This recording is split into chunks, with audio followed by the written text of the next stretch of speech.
Assalamualaikum warahmatullahi wabarakatuh. Bismillah, alhamdulillah, ma ba'du. Dewan juri yang saya hormati, di sini saya Imam Mahmudi, santri Pondok Pesantren Al-Huda, Duglo, Boyolali, Jawa Tengah. Saya akan membacakan surat Alam Nashrah, tepatnya pada juz 30, kitab karangan Syekh Jalaluddin As-Suyuti dan Syekh Jalaluddin Al-Mahalli pada kesempatan kali ini. Bismillahirrahmanirrahim. Bismillahirrahmanirrahim. Qala al-musannifu rahimahullahu taala wa nafa'ana bihi wa bi ulumihi fid dharain amin. Bismillahirrahmanirrahim. Surat Alam Nashrah utawi surat Alam Nashrah. Makiyatun iku bangsa Mekah tumurune, samanun iku ana 8 apane ayatan ayate. Alam Nashrah.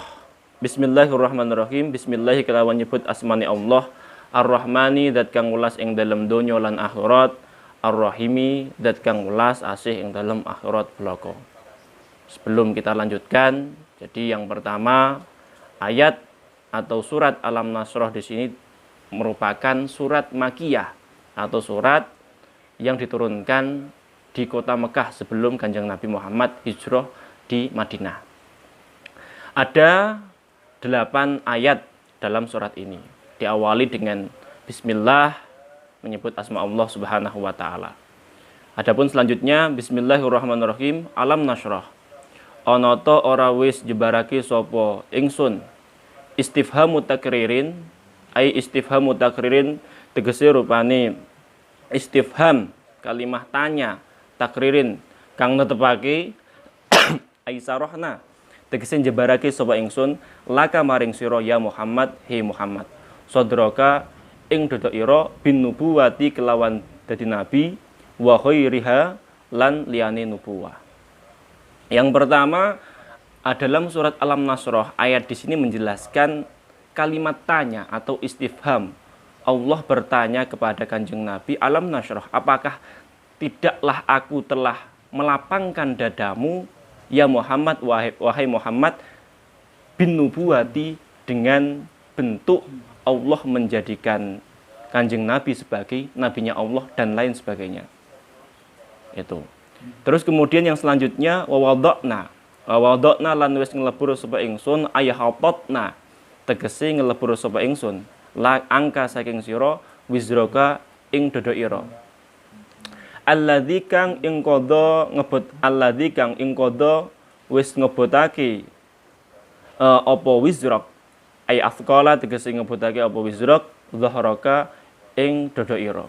Wa hadhihi lan utawi iki ayat iku kakaulihi ta'ala, kaya dene ngendikane Allah taala liyaghfira laka Allahu ma taqaddama min dzambik. Artinya liyaghfira supaya paring pangapura laka maring sira sapa Allah Gusti Allah ma ing perkara. Ma di sini berisi dosa. Taqaddama kang wis dhisik apa ma min dzambika saking dosa ira.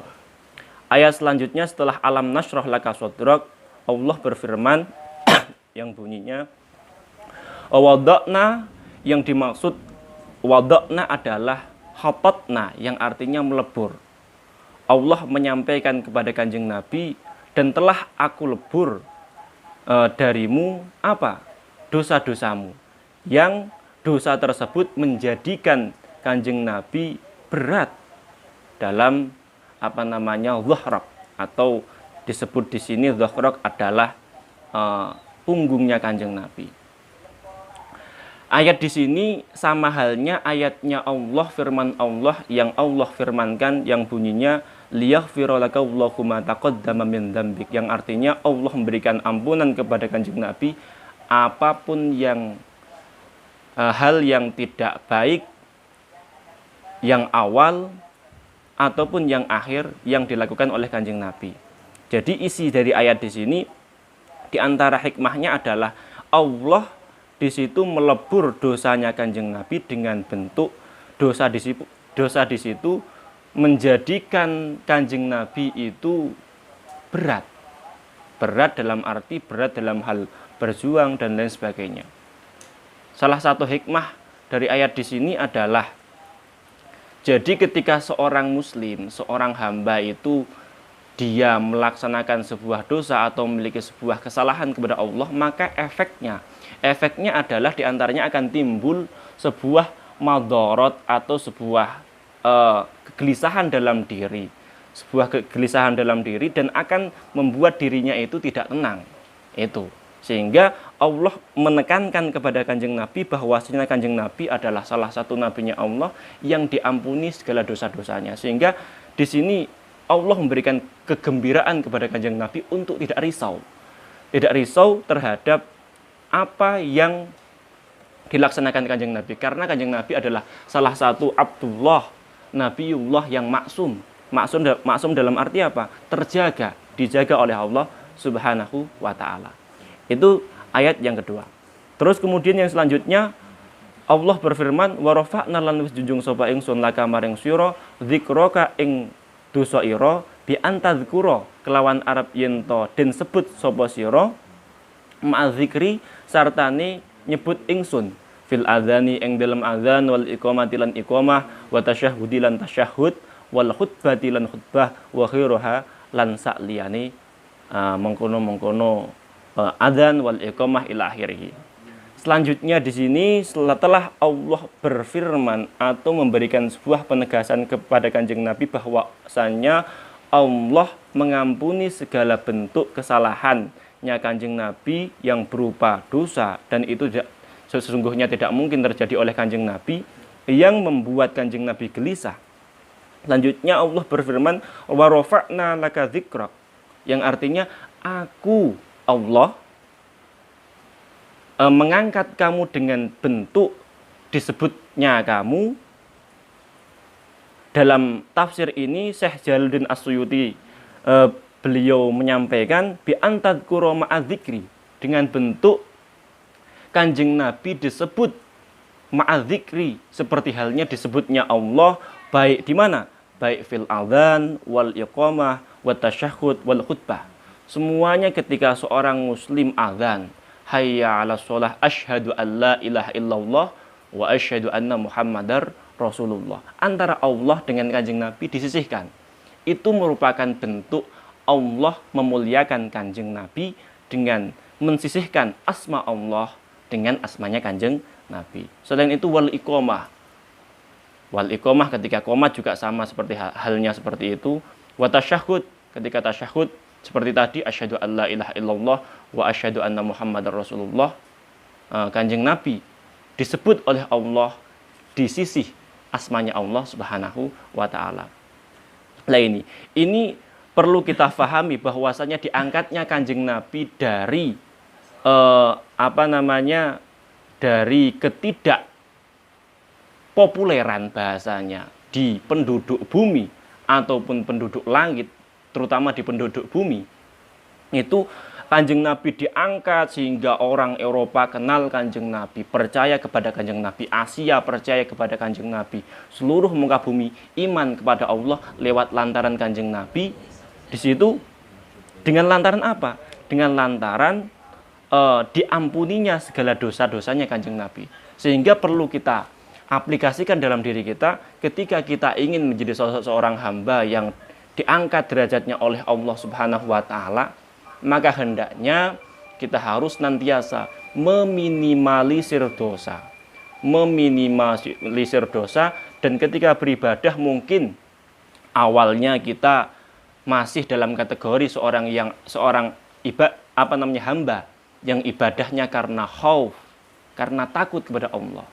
Setelah itu harus kita tingkatkan kepada tingkat yang selanjutnya, yaitu setelah khauf mungkin harus kita tingkatkan karena roja, berharap ridhonya Allah. Jangan cukup di situ tok, tapi harus kita tingkatkan lagi dengan tingkatan yang lebih tinggi. Kita ibadah karena mencari ridhonya Allah Subhanahu wa ta'ala, sehingga dengan hal tersebut kita akan diangkat oleh Allah Subhanahu wa ta'ala, seperti halnya Allah memberikan pelajaran dalam ayat ini dengan Allah menyampaikan firman-Nya kepada Kanjeng Nabi. Selanjutnya Allah berfirman, fa inna ma'al usri, mongko sak temene sartane kesusahan, aisyid dati tegese kesusahan rekoso iku yusra ana kegampangan, aisuhulatan tegese kegampangan. Inna ma'al usri sak temene sartane rekoso iku yusra ana kegampangan. Wan nabi utawi Kanjeng Nabi sallallahu alaihi wasallam iku kosa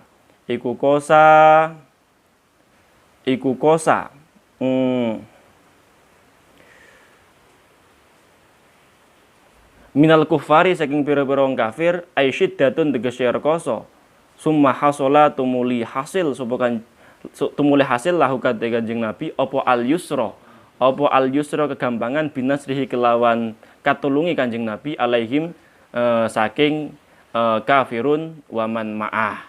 Lah selanjutnya di sini Allah memberikan penegasan ayat taukid kepada Kanjeng Nabi, menegaskan bahwasannya wahai Muhammad, sungguhnya sartanya atau beserta adanya sebuah kesulitan itu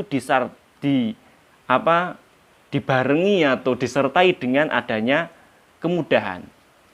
Kemudian ditingkatkan lagi, ditaukidkan lagi dengan inna ma'al usri yusra. Sesungguhnya Muhammad, inna ma'al usri yusra. Setiap adanya sebuah kesulitan, syiddah, pasti ada sebuah kemudahan. Ini sebuah hal yang harus kita ingat-ingat. Ayat di sini tafsirnya menjelaskan wan nabi sallallahu alaihi wasallam kosa minal kufari syiddatun summa hasala lahu yusra binasrihi alaihim.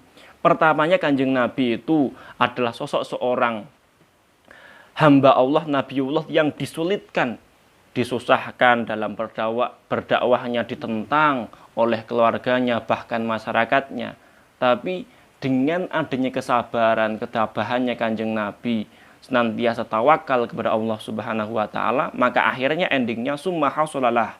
Artinya Allah memberikan sebuah keberhasilan kepada Kanjeng Nabi dengan diterimanya dakwahnya Kanjeng Nabi di kalangan Mekah ataupun kalangan Madinah, bahkan sekarang lebih luas lagi, nggak cuman lokal di Arab Saudi sana, tapi skala internasional, baik di Asia, Eropa, dan lain sebagainya, semuanya mengenal siapa itu Muhammad, apa kontribusinya terhadap dunia itu. Dan perlu kita ingat, yang harus kita jadikan pelajaran, bahwasanya inna ma'al usri yusra. Artinya sesungguhnya setiap adanya kesulitan pasti ada kemudahan. Contohnya dalam kondisi saat ini, seluruh masyarakat dunia digelisahkan dengan adanya wabah penyakit corona yang di situ membuat hatinya resah dan lain sebagainya. Perlu kita ingat bahwasannya setiap ada kesulitan, setiap Allah memberikan sebuah ujian, pasti ada masanya Allah memberikan sebuah kebahagiaan. Ketika seorang sekolah itu ketika ada ujian ya pasti ada kelulusan. Nah ini kita tinggal pengen jadi orang yang lulus atau tidak lulus. Kalau pengen jadi orang yang lulus ya harus nantiasa dekat sama Allah. Kita prioritaskan segala bentuk kewajiban kita kepada Allah Subhanahu wa taala, baik hak-hak kita kepada Allah dan hak-hak kita kepada manusia. Terus kemudian selanjutnya yang terakhir, faida faraghta, mongko nalikane rampung sapa sira minas sholati saking salat, fangsob mongko nyibukna sapa sira, it'ab tegese nyibukna sapa sira, fid du'a ing dalem donga, wa ila rabbika lan maring pangeran ira, farghab mongko DP sapa sira, ai tadarru tegese DP sapa sira. Dalam surat Alam Nashrah di sini ditutup dengan ayat fa idza faraghta fansab wa ila rabbika farghab. Wa idza faraghta, ketika ayat di sini memiliki tafsir. Fa idza faraghta, ketika kamu telah selesai Muhammad minas shalah, yaitu dari salat. Fansab, maka sibukkanlah amaliyah keseharianmu fit du'ai, dengan bentuk berdoa ila rabbika. Nah ini diingat-ingat, doa kita harus kita panjatkan ila rabbik, Allah Subhanahu wa taala, la ghairullah, bukan selain Allah. Jangan sampai kita berdoa mengharap apapun kepada selain Allah Subhanahu wa taala. Ayat selanjutnya di situ memberikan sebuah penegasan kepada kita ketika kita telah selesai untuk sholat, maka seperti halnya ajaran kaum atau ulama-ulama kita khususnya ahli sunnah wal jamaah, ayo yo wiridan sik barang, wiridan dulu, ndonga sik apa yang jadi keinginannya, minta perlindungan, minta keselamatan bukan hanya untuk dirinya tapi keluarganya, khususnya juga bangsanya dan umat muslim sedunia. Lah, yang terakhir ila rabbika farghab. Yang terakhir apa? Kepada Tuhanmu maka senantiasa untuk tadarru'. Tadarru' artinya dekatlah, mendekatkanlah diri kepada Allah Subhanahu wa taala. Sehingga dengan kita dekat sama Allah, kita senantiasa akan aman, tenang.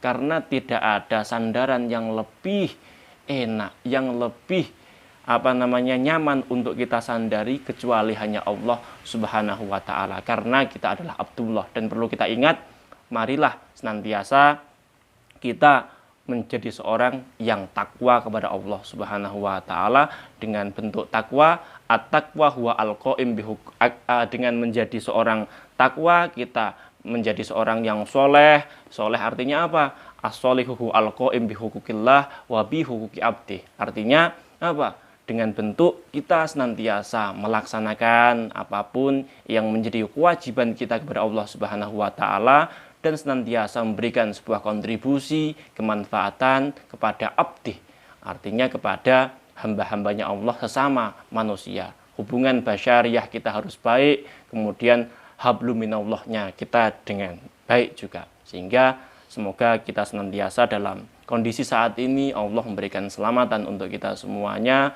khususnya keluarga kita dan khususnya bangsa kita dan umumnya seluruh masyarakat muslim, masyarakat sedunia, dan semoga corona yang masih memberikan sebuah kegelisahan bagi kita semuanya Allah segera angkat dari muka bumi ini dan kita dapat lebih untuk bisa dekat kepadanya dan bisa mengambil hikmah dari pelajaran ujian Allah dengan bentuk corona ini. Semoga Alam Nasroh memberikan kejembaran dalam hati kita, baik di tokoh pemerintahan dan seluruhnya, para kiai, para santri semuanya. Amin Allahumma amin. Akhirul kalam, ada kurang dan lebihnya mohon maaf. Akhirul kalam, assalamualaikum warahmatullahi wabarakatuh.